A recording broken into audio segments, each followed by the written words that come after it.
Hare Krishna, this is Navneet and I welcome you to Vyasa Astro channel.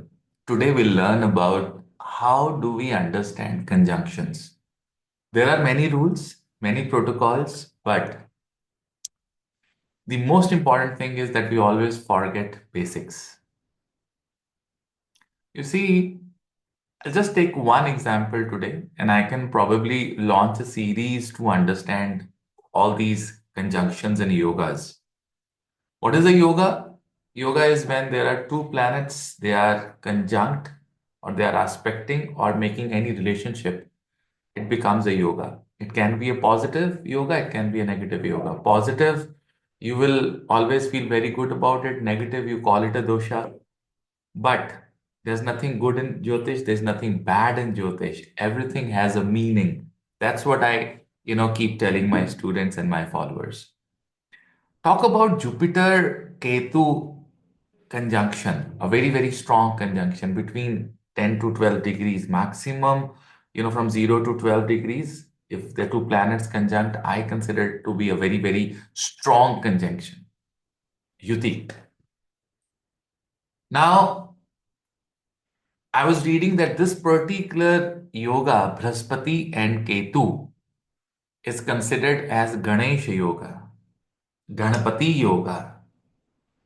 And also, some of the Padatis were saying that it is considered as Parampara yoga. These are the people who would keep parampara of their guru, of their teacher. These are the people who will have that hunger of knowledge and eventually will liberate through the knowledge because Jupiter is Paramagyana.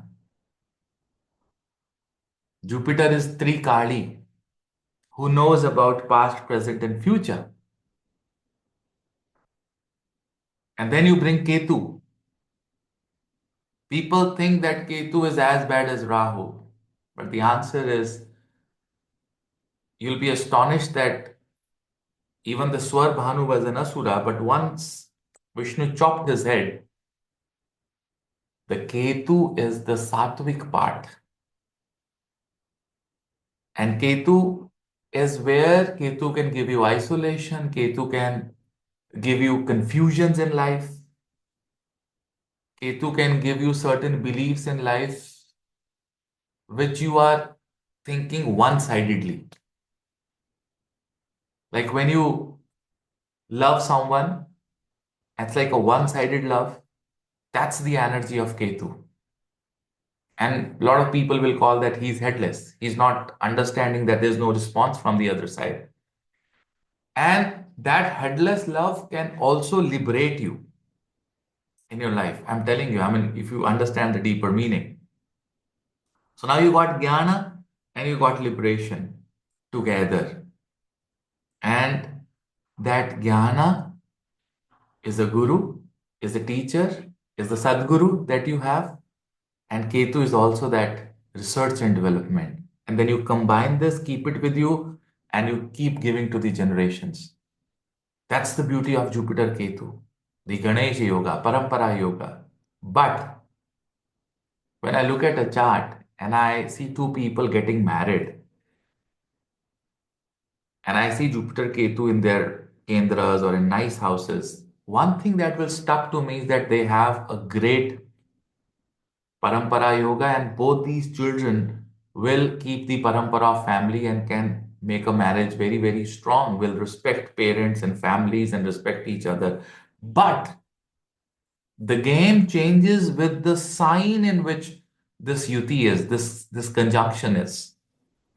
Suppose this conjunction falls in the fire sign, 159. Fire is dharma, it's energy, it's punya karma, your karma storage, it's purity, it's burning.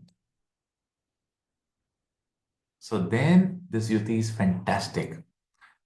This is not a house-based concept. This is a Rashi-based concept, I'm telling you. So if it is in the first Aries or Leo or Sagittarius, this yuti will give you a lot of dharma to keep the parampara. But the moment it goes to Kama Rashis like 2, 6, and 10, which in the Kalpurush Kundi is a Kama Trikona. So the moment it goes into 6 and 10, it is like a tug of war where you will have that business mind and you want to keep parampara of business, and suddenly the momentum from spirituality changes to work and business and money. So you want to keep that parampara of money and business. But the moment it goes to 3, 7, 11 signs, maybe sign of Gemini, Libra, or Aquarius, the same combination, which was fantastic, is now going to create problems in relationships. If you have Jupiter Ketu in the sign of Gemini or Aquarius or Libra, trust me, there will be problems in relationship management. There will be odd behaviors in the relationships, in the karma, especially the marriage part. And now you bring it to 4, 8, 11 signs. This will give you a lot of liberation, lot of emotions towards keeping the dharma of a guru, the parampara, learning ability, how to learn, research, and add emotions to it, and then eventually work around emotions and give up emotions one day and liberate. Ketu is, liberating from everything. Ketu is also, going away from tamas, rajas, and sattva. Nirguna. There's no guna. There's no tattva. That's what is the technique to understand a conjunction, a yuti. So I just was an introductory class. Let's one by one take various, combinations, 2 planets, 3 planets. This is a series that I'm going to start from today onwards. Every day I'll try to come up based on my schedule with a combination, and let's discuss that combination. I hope you like this video. I'll come up again. Till then, Hare Krishna. आपको बहुत बहुत प्यार.